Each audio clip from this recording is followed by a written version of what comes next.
really a pro, this man. Okay. Okay, so this camp was really well organized, and my older girl was then 6 years old, and I sent her to public school in Saint-Cergue, which had a one-room schoolhouse, and which worked very well. We spoke. It was a male teacher, and he was really wonderful, wonderful. They got a very good education there. And then the Red Cross brought them ski outfits and skis and sleds, and the kids had really a great time. They learned to ski. With me and Hannah, the older one, learned to ski, and the little one was sledding on a little sled. And my husband organized, he went to all the organizations, and he was worried about the people doing nothing in their free time but sitting around and complain. And of course they had enough reason to complain. Everybody had lost family members, and we heard terrible stories, I must say. So he said the people need something for their leisure time. We had in this camp, we had of course to do our own work. We had to clean and to cook. We had a cook, but the men had to wash the big pots and help in the kitchen. And to serve the food was served in a dining hall, very primitive, but enough. And there was a laundry, and we had a doctor, we had an infirmary, several doctors. Look, you get a bunch of Jews, you get doctors. And we had dentists, and the organizations brought us all the equipment. We had a beauty parlor. They brought us hair dryers. You know, the people, organizations like to do that. You know, they go to the camps and they tend to help, and they did. And my husband organized lectures and concerts. I mean, not live concerts, but on records. And so we learned a lot about Switzerland. We got Swiss speakers, and I really was amazed about the things I didn't know and learned. And he became known through working with the social workers and the organizations. They knew him already. So they asked him to work with them on the emigration of the refugees, because they were concerned, how do they get rid of all these people? By the way, they saved more than anybody in the whole world. A country of 4.5 million who saved about 200,000 Jews. So imagine, it's 5% of their own population. So you can't say anything bad about that. Of course they didn't want to keep them. And so they founded an organization that was concerned with emigration. And my husband, we got out of the camp. We got a little apartment in Geneva and got a little stipend, partly from the Jewish organization, partly from the Swiss government, because he did finally have a central office in Zurich where he put out a paper that went through all the camps. I still have this paper. Should I include this?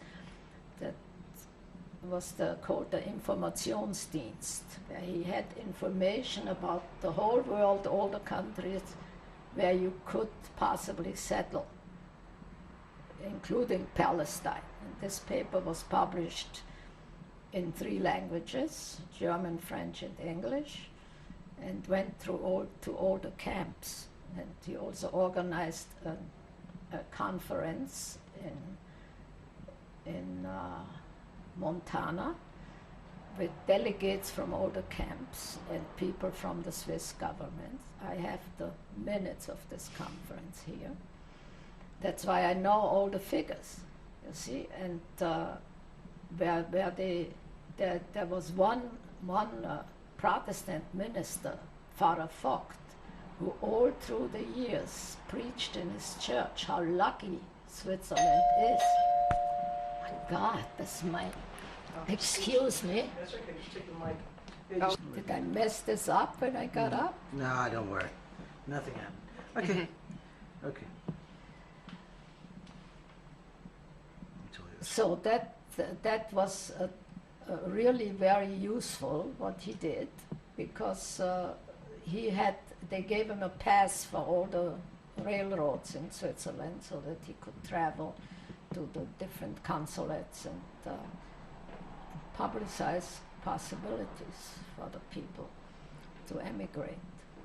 And when the war was over, and if that was when, D-Day was June, July 1945. July 45. So we had an apartment in Geneva on the fifth floor with the balcony. And I had promised the kids, when the kids always wanted something, buy me this, buy me that, and we didn't have any. You said D-Day or the end of the war? The end of the war. Oh, okay. That was Yeah. 45. I thought Yeah. you said D-Day. I'm sorry. Yeah. And so I heard it on the radio in the morning. And I had promised the kids that whenever they wanted something, I said, look, when the war is over, we'll go shopping and buy. So of course, my little Eva, 5 years old, when she heard the war is over, she ran out on the balcony. She was yelling, "Monsieur, monsieur!" She was yelling at the people downstairs. The war is over, la guerre est finie. And they were both French speaking, 100%, you know. They came to America without knowing a single word of English. German they understood. So it was a big day for all of us, you know, that it's finally finished. And the Swiss, believe it or not, they offered my husband to stay in Switzerland if he wanted to, or who wanted to. We had enough of Europe, you know, we didn't want to hear it. And we finally, you know, had started already before, as soon as we got out of camp, we have started to apply for the visa again. And in June 46, we left Switzerland. And my mother-in-law, who had lived with us in this apartment that we had, was a nice little apartment, given to us by a born-again Christian lady who was extremely nice. She left everything. She said, you can wear my clothes if you want. I don't need them. And she blessed us when we left. And my mother-in-law stayed in Switzerland in southern part, in the Italian part, in Lugano. There was a home for older people supported by Jewish organizations where she stayed until she could go to France and join her other son. And we left by plane from Geneva to Paris, where my sister had returned to France with her husband, and she had a child in the meantime, little boy. And my parents went to France and stayed with them. So we passed by Paris to see them. Then we flew to Amsterdam, where we stayed a few days. It was very, very bad there. You know, they still didn't have anything, you know, right after the war. No food, and they had the cars, you know, they had the cars, but they were pulled by horses because they had no gasoline. So we stayed there, and then we took a Constellation from Amsterdam to New York, 24 hours, 2 landings, one in Gander and one in Newfoundland. First in Ireland, and then Newfoundland. And we arrived in New York on July the 10th, very, very hot day. And there was this lady sitting at the desk where we had to shout in our papers, and I was very pregnant with my 3rd child. And she said to me, "Welcome to America. This is your home now." And I still cry when I hear it, because I started to cry because we were not welcome anywhere. For years, nobody welcomed us. And we had to run and to hide, you know. Somebody said welcome, so that was really some, as little as I understood, but this I understood because it's the same in German. Welcome is willkommen. So that started our new life here with nothing, but it was worth it. And it has changed our outlook in life. All this, we look always for the good in people. My husband was the same way. I learned it from him. He always said, I don't know, this is very bad, but it must be good for something. And he was always on the positive side, and so am I. And it makes life easier. And you don't worry when you sell your house. People ask me, isn't it terrible you sold your house and don't you miss it? I said, no, I don't miss it. Not at all. I was glad to get rid of it. So that is what you learn when you go through things like that. And in a way, I'm grateful that God helped us, because it was really by the grace of God that we escaped. There were 100 moments where it could have gone the other way. Anything else? Well, is there anything, you had said that you reapplied to the United States in '46. Do you want to Yes. talk about? Yes, we had begun to apply to emigrate when we still lived in Paris before the war. But we had given up on this idea because of the Anschluss and because our whole family were more or less dependent on us. So we postponed our immigration plans. And then when we lived in Marseille, we applied right away. Soon as we arrived to Marseille, we went to the consulate and reapplied. And the consul, for some reason or other, always dragged it out. They always gave us a new appointment and come in 2 months and come in 3 weeks. And there was always something missing. Then we had to write to America, to our sponsor. We had a cousin in Philadelphia who sponsored us. And my brother David was already in America, so we wrote to him, and 100 difficulties until we had an appointment on the Monday after the day of infamy, Pearl Harbor. And we came to the consulate, and the consulate was closed. And that was the end of it. So we were forced then to flee into Switzerland and so on, because we could have really gone to the States much earlier. But you got here anyway. But we got here anyway. Took us a long time, right?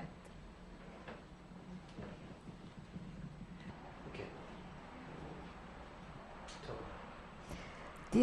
These are my parents and my grandmother. The picture was taken in Sadagura in 1907. My mother was pregnant with her first child. She was 18 years old. okay. These are my parents, Solomon and Esther Lehr, and my grandmother, Hannah Bock.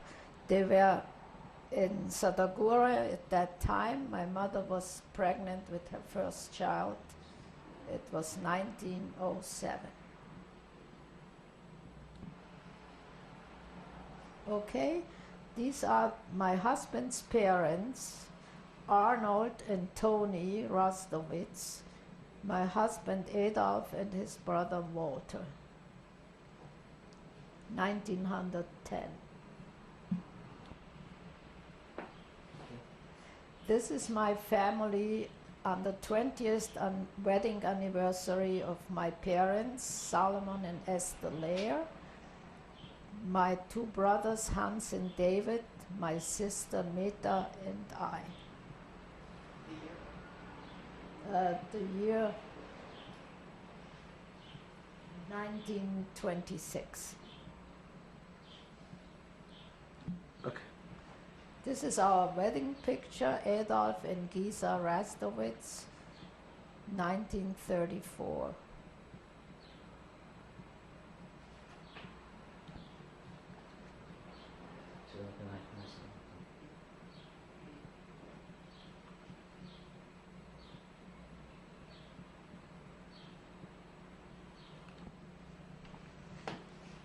This picture was taken in Marseille in 1941.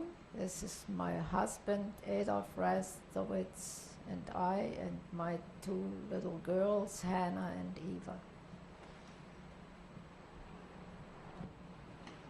Okay. This is my whole family on the terrace of our apartment in Marseille, 1941. The back row is my husband, Adolf Razdow, my father, Solomon Lehr, my brother, Hans Lehr, my brother-in-law, Misha Rabinovich. Right below him, my sister Meta, then my sister-in-law, Fritzi, my mother, myself, and the three little girls, Judith, Hannah, and Eva. And when was that taken? 1941. She said, I said. You getting everyone in there? looks that way. Look at that shit. Okay. Okay, this picture is taken in front of our first refugee camp on the Rothöhe in Switzerland in February 1943. The only person that I know in this picture is my husband, the second from the right. Yeah. Yeah, that's what I thought. Okay. But I thought it was an interesting document. Oh, that's good. That's good. Yeah, we're getting now get the close-ups. Let's talk about that. This is my travel document that the Swiss government gave us to emigrate to the United States. There is our American visa on it and all the transit visas through France and the Netherlands. The picture is my picture and my two little girls. My husband had the similar document.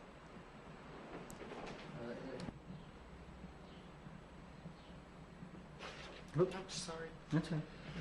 No, no, no, no.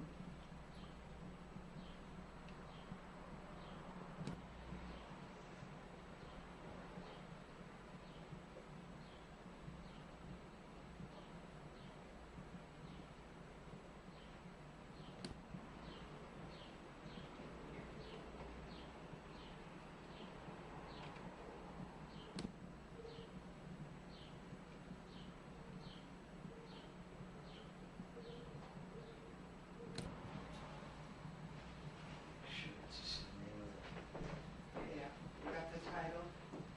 Yeah. Mm-hmm. Okay, we'll get a wider one. Okay. This is the paper that my husband edited in Switzerland for the refugees that brought them information about emigration to all countries that are willing to accept Jewish immigrants. Okay, one second.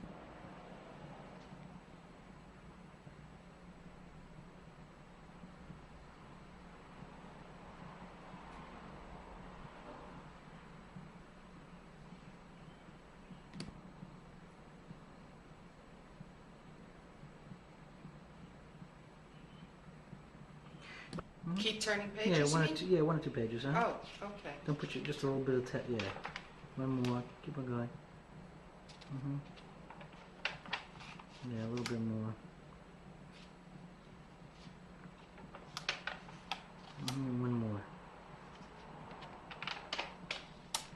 That's good.